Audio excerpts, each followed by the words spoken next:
갈라디아서 5장 22절 23절 한 목소리로 읽겠습니다. 오직 성령의 열매는 사랑과 희락과 화평과 오래 참음과 자비와 양성과 충성과 온유와 절제니 이 같은 것을 금지할 법이 없느니라. 아멘. 성령의 은사와 성령의 열매라는 제목으로 함께 은혜를 나누겠습니다. 하나님은 삼위가 계시고 일체이십니다. 그러나 시대마다 주도적으로 사역하시는 하나님이 계십니다. 구약시대에는 구원을 계획하신 성부 하나님, 그리고 복음시대에는 구원을 완성하신 성자 예수님, 그리고 신약시대에는 구원을 적용하시는 성령 하나님이십니다. 그렇다면 지금은 누가 중점적으로 사역하시느냐? 성령 하나님께서 중점적으로 사역하고 계십니다.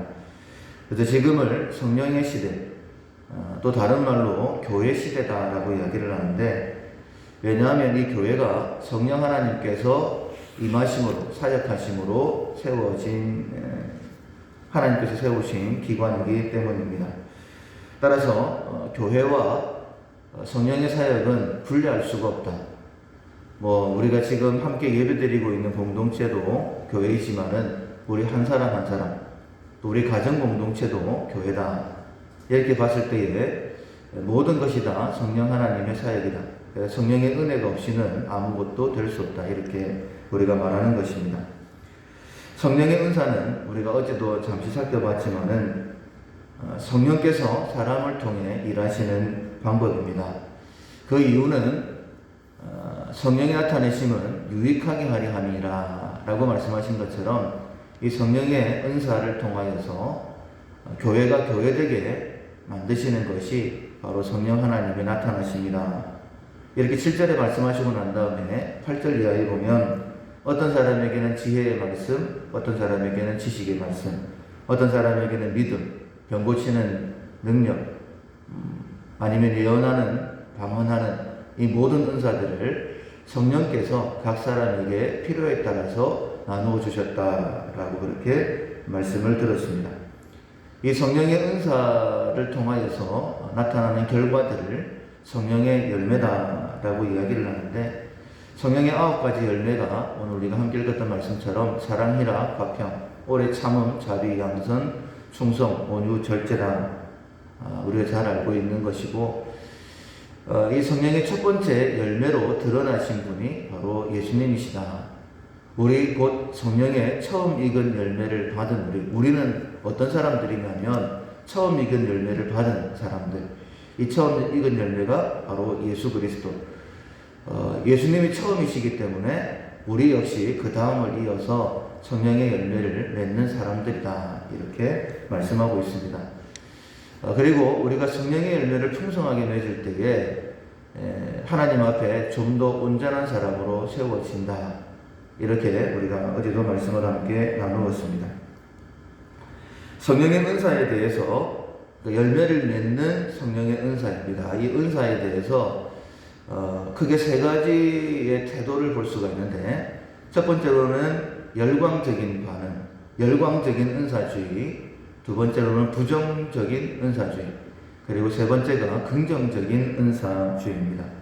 열광적인 은사주의는 초자연적인 은사를 적극적으로 활용하는, 그것이 신앙 성장에 교회에 있어서 굉장히 중요한 요소를 차지한다라고 은사를 생각하는 거예요. 그래서 은사를 받는 은사 집회나 그리고 은사를 나누는 그런 소모임들이 교회 활동의 중심이 되어집니다. 부정적인 은사주의라는 것은 초자연적인 은사나 성령의 신비한 사역을 부정하는 거예요. 방언이나 예언이나 신유 같은 것은 초대교회 때에 단회적으로 있었던 사건이다. 더 이상 일어나지 않는다. 성령의 사역은 우리가 하나님의 말씀을 바로 깨닫는, 말씀을 조명하는 사역뿐이다 라고 그렇게 생각을 합니다. 세 번째, 긍정적인 은사주의는 성령의 은사를 인정을 하고 활용을 합니다. 그러나 말씀에 더 무게를 두는 것이죠. 지금 저희 교회도 그렇고 대부분 한국 교회들이 그것을 지향하고 있습니다. 예를 들어서 18세기 조나단 에드워드 목사님 같은 경우에 대각선 부흥회를 이렇게 인도하실 때마다 말씀을 전하실 때 엄청난 역사들이 있었습니다. 많은 사람들이 말씀을 듣는 가운데 회개하고 쓰러지기도 하고 통곡하기도 하고 뭐 이런 역사들이 많이 일어나는데 이때 조나단 에드워드 목사님은 이런 신비한 일들에 너무 집중하지 말고 오히려 말씀과 삶의 변화에 집중해야 된다라고 그렇게 말씀을 가르쳤습니다. 초자연 은사를 매우 강조하는 오순절 계통의 목사님들이 볼 때는 이런 긍정적인 은사주의는 조금 밋밋하게 보일 수 있고, 또 아니면 화랑 전통 개혁주의 신학을 이렇게 공부하신 목사님들 같은 경우에는 너무 은사주의로 나가는 것이 아닌가. 그러니까 우리가 예전에 우리의 모습을 보면 박수쳐도 안 되고 방언하면 안 되고 뭐 그런 모습이었지 않습니까? 그래서 조금만 그렇게 나아가면 너무 은사주의로 나가는 것이 아닌가 이렇게 보일 수도 있습니다. 그렇다면 어떤 모습이 가장 좋은 모습일까? 가장 좋은 것은 조화로운 것이죠. 우리가 은사를 사모하는 교회들에 가보면 기도가 굉장히 뜨겁습니다. 그리고 또 이제 반대로 그런 것들을 조금 지향하는 교회를 가보면 말씀이 굉장히 또 강하게 되어지죠. 근데 교회가 세워질 때는 두 바퀴가 함께 굴러가야 됩니다. 그래서 성령의 은사를 사모하는 기도도 한 바퀴가 되어지고, 그리고 진리의 반석에 굳게 서려고 하는 말씀도 한 바퀴가 되어지고, 크기가 동일할 때에 앞으로 전진해 나갈 수 있다. 그래서 조화가 굉장히 중요하다라고 말씀드릴 수 있어요. 그렇다면 성경적인 은사를 활용할 때에 기본적으로 우리가 가져야 될 태도는 무엇일까? 첫 번째로는 조금 전에 우리가 함께 말씀을 나누었던 것처럼 공동체에 유익이 되어지는가, 교회가 바로 세워지고 있는가, 거기에 나의 은사가 잘 활용되고 있는가 하는 것을 살펴봐야 됩니다. 만약에 공동체가 무너지게 되거나 질서가 흐트러지게 되어지면, 그래서 바울이 고린도 교회에 편지를 보낼 때에 이 은사에 대해서 교회 안에 문제가 있었기 때문에 순서를 정하기 위하여, 질서를 위해서 이 말씀을 하고 있는 것이었죠. 또 하나는 성령의 은사는 열매를 맺기 위한 방법입니다. 그래서 열매보다 은사가 앞서면 안 된다는 거예요. 만약에 신유나 방언이나 예언이나 이런 어떤 은사들이 활발하게 드러나고 있습니다. 그렇다고 한다면 반드시 열매가 있는가를 확인을 해 보셔야 되죠. 열매 없이 은사만 풍성하다라고 한다면 요란한 빈 깡통처럼 오히려 공동체를 세우는데, 교회를 세우는데 아무런 유익이 안 된다. 만약에 성령의 역사가 없다, 열매가 없다라고 한다면 한 번쯤은 깊이 있게 생각을 해 봐야 되겠죠. 그래서 말씀하시기를 평강의 하나님이 친히 너희를 온전히 거룩하게 하시고 또 너희의 온 영과 혼과 몸이 우리 주 예수 그리스도께서 강림하실 때에 흠없게 보존되기를 원한다. 사랑이라 화평, 이런 열매들을 통하여서 우리가 점점 더 온전히 세워지는 것이 바로 성령의 은사이다. 그러니까 열매를 위한 은사이기 때문에 은사만 앞세우면 문제가 된다. 이런 자세를 가지시면 됩니다. 세 번째로는 성령의 은사 역시 교회의 지도를 받는 것이, 질서를 따르는 것이 합당하다라고 말씀드릴 수 있어요. 고린도전서 14장에 보면 아무래도 예언과 방언의 어떤 그런 문제가 있었던 것 같습니다. 그래서 이 부분에 대하여 말씀해 주고 있는데, 방언을 말하는 자는 자기의 덕을 세우고 예언하는 자는 교회의 덕을 세운다라고 명확하게 했어요. 만약에 이제 우리가 어제에 방언에 대해서, 방언은 두 가지가 있습니다. 하나는 말씀 방언과 기도 방언입니다. 그러니까 말씀 방언을 하게 되어지면 이것은 지금 여기서 말하고 있는 것은 기도 방언이라는 거예요. 말씀 방언을 하게 되어지면 별 문제가 없죠. 왜냐하면 초대교회가 힘있게 세워지게 된 것이 바로 말씀 방언이었죠. 각 나라 말로 듣게 되어짐으로 인해서. 그런데 이 당시만 하더라도 기도 방언이 교회 안에 풍성했었고, 기도 방언이라는 것은 자기와 하나님과의 사이의 대화, 자기에게만 유익이 된다는 거예요. 그래서 자기에게만 유익이 되는 은사보다는 예언, 하나님의 말씀을 받아서 말하는 이 연애 은사가 훨씬 더 교회에 유익하다. 이렇게 먼저는 말씀하고 있는 것입니다. 그래서 27절에 보면 계속해서 방언에 대해서 말씀하고 있다가 만일 누가 방언으로 말하거든 두 사람이나 많아야 세 사람이 사회를 따라 하고, 그러니까 방언은 여러 사람이 하지 마라 한꺼번에.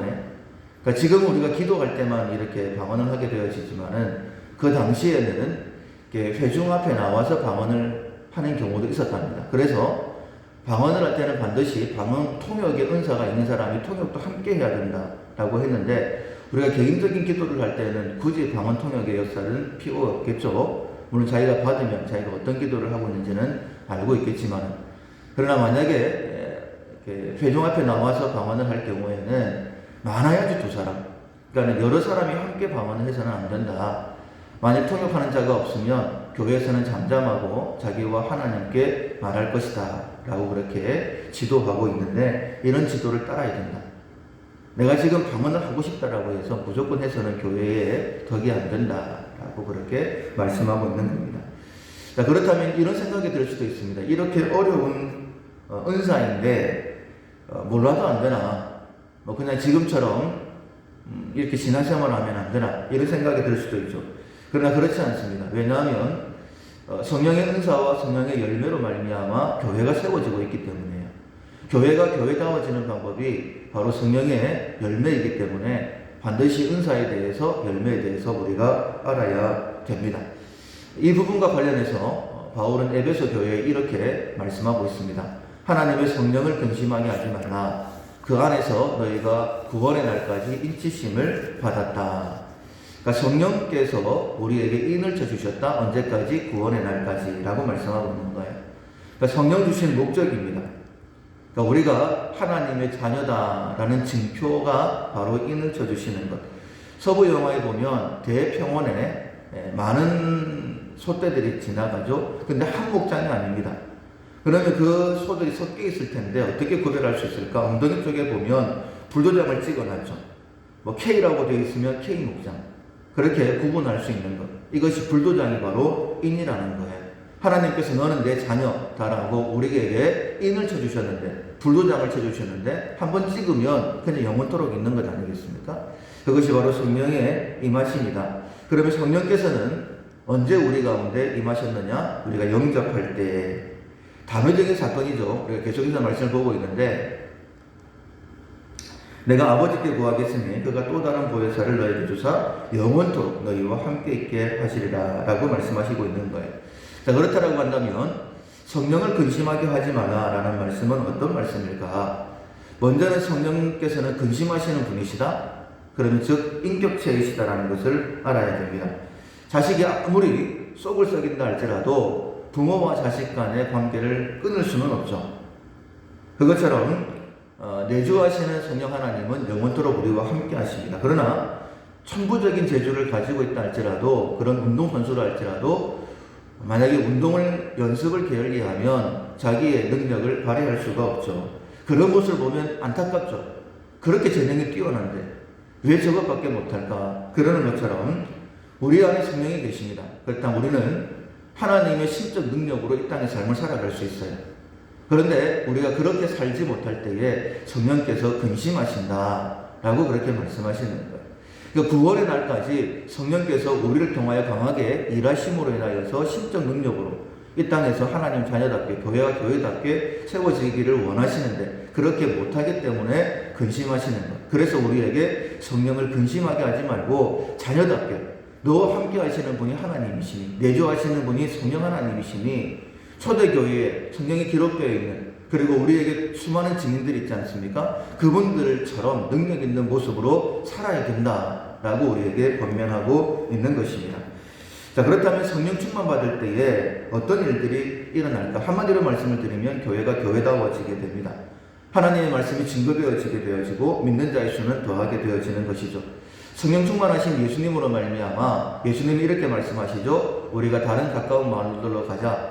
거기서도 전도하리니 내가 이를 위하여 왔노라. 여러 가지 모습이 있겠지만 가장 큰 열매는 전도의 열매다 라고 말씀드릴 수 있는 거예요. 사랑이라 화평, 오래 참음, 이 모든 것을 통하여서 반드시 전도의 열매가 나타나야 됩니다. 파도들 역시 마찬가지죠. 예수님의 말씀을 따라서 전심으로 기도할 때에 다 성령 충만을 받아 성령이 말하게 하심을 따라 다른 언어들로 말하기를 시작하니라. 이 일로 인하여 3,000명이나 한순간 회개하고 하나님께로 돌아오지 않습니까? 물론 핍박이 있었습니다. 핍박을 받았을 때 사도행 4장에 보면 그때 하나님 앞에 기도하죠. 기도가 끝났을 때 무리가 다 성령이 충만하여 담대히 하나님의 말씀을 전하니라. 분명히 핍박이 있었어요. 그러나 기도하고 난 다음에 성령 충만 받으니 다시 한 번 더 담대하게 하나님의 말씀을 증거하는 것입니다. 바울 역시 마찬가지입니다. 원래는 교회 핍박자였죠. 그러나 아나니아로부터 안수기도를 받고 눈에 비늘 같은 것이 떨어지게 되어지고 바로 그 즉시로 각 회당에서 예수가 하나님의 아들이심을 전파했다라고 그렇게 말씀하고 있는 거예요. 그러니까 성령의 충만, 성령이 우리 가운데 임하시는 목적이 무엇이냐면 하나님의 말씀을, 예수님의 말씀을 생각나고 가르치시게 하시는 것. 그러니까 성령은 예수님을 드러나게 하시는 분이시라는 거예요. 따라서 우리가 성령 충만 받게 되었으면 반드시 전도하게 되어진다. 우리가 믿지 않는 분들에게 예수님에 대하여 말을 하게 되어지고 우리의 삶을 통하여서 예수를 증거하게 되어진다라고 말하고 있습니다. 자, 그러나 우리가 한 가지 오해가 있습니다. 성령 충만은 어떤 사람들의 전유물이다. 몇몇 사람들만이 성령 충만한 것이지 그것이 나와 무슨 상관이 있느냐. 쉽게 얘기하면 전도는 특별한 사람들이 하는 것이지 나 같은 사람이 무슨 전도를 하느냐 이런 생각들을 하고 있다는 거예요. 그러나 그렇지 않습니다. 성령께서는 믿는 모든 사람들의 마음에 내조하십니다. 그리고 모든 사람들이 성령 충만 받기를 원하십니다. 그리고 모든 사람들이 증거의 삶을 살기를 원하십니다. 그러나 그런 삶을 살지 못하게 되어지면 성령이 근심하신다라고 말씀하시는 거죠. 그래서 우리는 성령의 은사를 사모하셔야 됩니다. 그리고 성령의 열매가 내 삶 가운데 풍성하기를 또한 사모하시면서 기도하셔야 한다는 거예요. 그 방법입니다. 내 삶이 성령의 은사로 열매가 가득한 삶을 살기 위해서는 어떻게 해야 되느냐? 첫 번째로는 기도해야 되겠죠. 그래서 오순절 계통의 교회에 가보면 성령의 은사를 사모하며 기도를 굉장히 많이 합니다. 병 낫기를 기도하고 또 방언 받기를 기도하고 기도를 하게 되어집니다. 그러니까 사모하셔야 된다는 거예요. 첫 번째가 사모함입니다. 왜냐하면 성령 하나님이 인격의 하나님이시기 때문에 나를 사랑하는 자들이 나의 사랑을 입고 나를 간절히 찾는 자가 나를 만날 것이다 라고 말씀하셨기 때문이죠. 또한 사모할 뿐만 아니라 하나님과 우리 사이를 가로막고 있는 것은 죄입니다. 죄의 문제를 해결하기 위하여 회개하셔야 되는 거예요. 회개 없이 성령의 은사만을 사모하는 것, 그것은 있을 수가 없습니다. 그리고 세 번째로는 믿어야 됩니다. 나를 통해서 하나님의 역사가 나타나게 될 것이다. 나는 은사를 사모하면서 병 낫기를 원하는 그런 은사를 기대하면 내가 기도하면 병이 나을 거야. 하나님께서 나를 통하여 일하실 거야. 이런 믿음이 있어야 되고 네 번째로는 순종함이 있어야 됩니다. 하나님께서 내 마음에 어떤 감동을 주실 때에 누구를 찾아가서 위하여 기도해 주라 라고 말씀하실 때에 그때에 순종하셔야 됩니다. 그러니까 크게는 기도입니다. 그런데 구체적으로 네 가지로 말씀드릴 수 있는데 첫 번째로는 사모함, 두 번째로는 회개, 세 번째로는 믿음, 네 번째로는 순종입니다. 이렇게 되어지면 순종하는 사람과 그렇지 않은 사람, 기도하는 사람과 그렇지 않은 사람, 영적으로 달라지게 되는 겁니다. 우리가 이제 영적 빈익빈, 영적 부익부 이렇게 얘기를 하기도 하는데 만약에 이제 사모하면서 기도하는 사람, 또 이제 기대하면서 믿음으로 순종하는 사람, 이런 사람들은 더 큰 은혜를 받게 되어지는 거죠. 하나님 역사를 경험하게 되어지고 더 기대를 사모하게 되어지고 더 회개하게 되어지고 더 믿음으로 나아가게 되고 더 순종하게 되어지고 그럼 더 큰 역사를 받고 선순환이 일어나게 되는 겁니다. 그러나 만약에 그렇지 못할 경우에 하나님에 대한 기대가 없으면 기도도 안 하겠죠. 그리고 순종도 안 하겠죠. 통로가 되지도 못하고 열매도 없습니다. 그러면 점점 더 영적으로 가난하게 되는 것입니다. 그래서 이렇게 말씀하고 있어요. 예수께서 거기를 떠나사 이 갈릴리 가버나움입니다. 아니 고향으로 가셨다라고 말씀을 하세요. 갈릴리 가버나움으로 가셨는데 안식일이 되어 회당에서 가르치시니 많은 사람이 듣고 이런 놀라 이르되 이 사람이 어디서 이런 것을 얻었느냐? 이 사람이 이 받은 지혜와 그 손으로 이루어지는 이런 권능이 어찌 되느냐? 이 사람이 마리아의 아들 목수가 아니냐? 마리아와 요셉과 야고보와 요셉과 유다와 시몬의 형제가 아니냐? 그 누이들이 우리와 함께 여기 있지 아니하냐 하고 예수를 배척했다. 그러니까 예수님을 배척하니까 어떻게 되어졌느냐? 5절에 보면 거기서는 아무 권능도 행하실 수 없어 다만 소수의 병자에게 안수하여 고칠 뿐이었고, 예수님도 그러하셨던 것처럼 우리가 성령 하나님의 역사에 대해서 뭐 그런 일이 일어나겠나? 이런 마음을 가지게 되어지면 아무런 일도 일어날 수가 없습니다. 신앙은 체험도 굉장히 중요합니다. 말씀과 체험 굉장히 중요한데 이 역사를 위해서는 사모함과 회개함과 믿음, 순종이 있어야 됩니다. 성령 하나님께서 역사하신다라고 약속을 하셨죠. 그 증거가 바로 교회입니다. 교회가 힘있게 세워졌을 뿐만 아니라 그렇게 힘들고 어려운 핍박과 환란이 있었음에도 불구하고 지금까지 이어지고 있는 거예요. 핍박할 당시에는 죽이면 끝나겠지라고 생각을 했는데 오히려 더 커져버립니다. 30배, 60배, 100배로. 그 무엇보다도 성령 충만한 사람들을 막을 수가 없죠.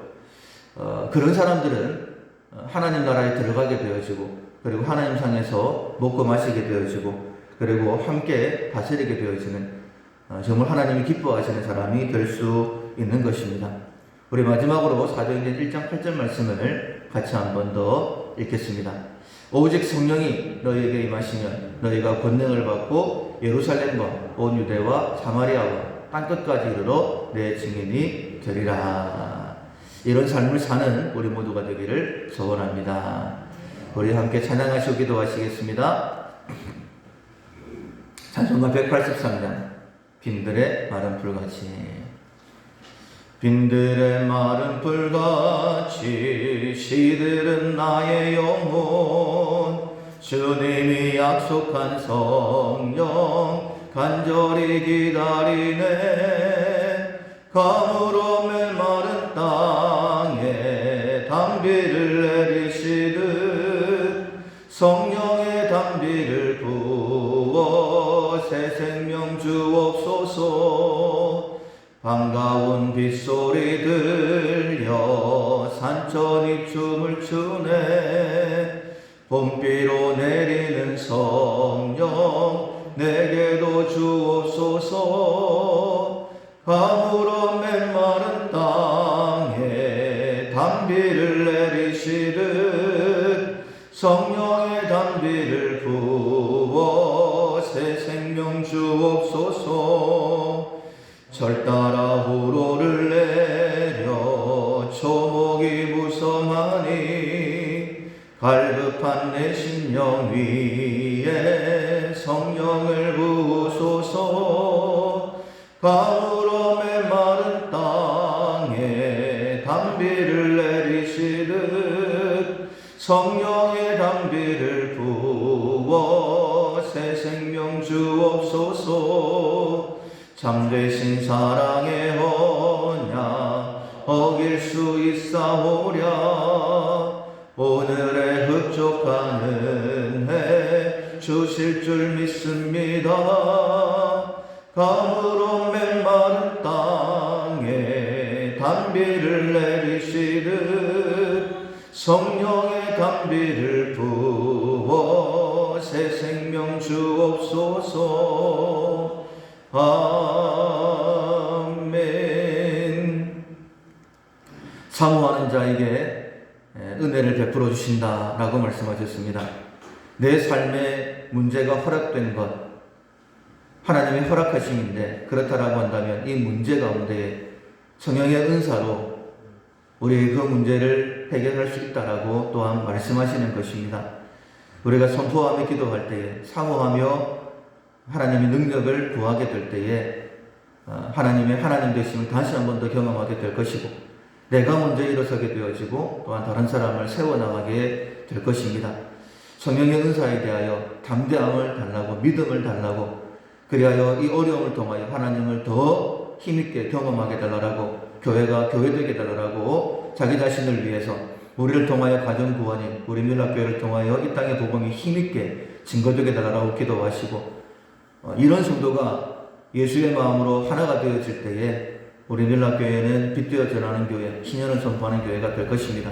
그런 교회가 되게 달라고 기도하시고 우리 가운데 약한 영혼들을 위하여 중보 기도하시고 이 땅을 위하여 기도하시고 각자 기도 제목으로 기도하겠습니다.